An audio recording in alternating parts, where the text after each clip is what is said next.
Whether you're working as part of a traineeship or studying in Europe, the Erasmus Grant is available to all UK, EU and international students.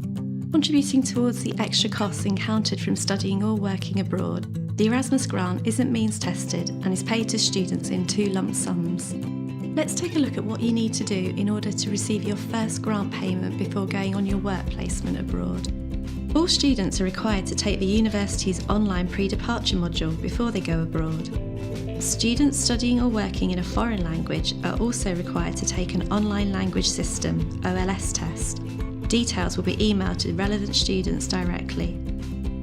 All forms will be sent to your student email account and should be returned to the Erasmus team at Sheffield Hallam University.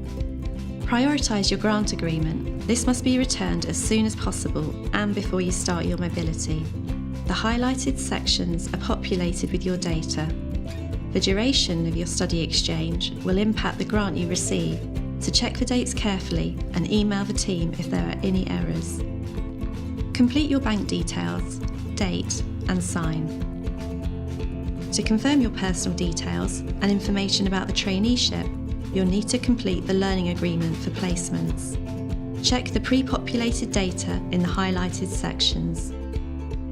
In this section, detailed programme of the traineeship, you'll need to include information about your role, working hours, department, responsibilities, your manager and whether you'll be working independently or as part of a team. Moving on to knowledge, skills and competencies, thinking about your responsibilities, list the skills you'll be required to carry them out. Are you a good problem solver? Or can you communicate with confidence?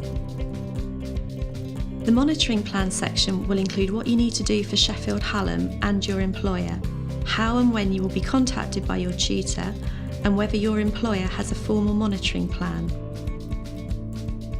Next, please complete the evaluation plan.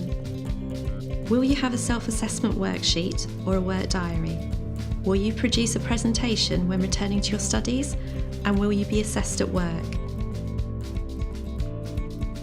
It is important that each section is completed in detail and to know that you're responsible for getting the forms signed and dated by your overseas supervisor within a month of starting your placement. When completing forms, please ensure all signatures are either a scan of a real signature or a handwritten.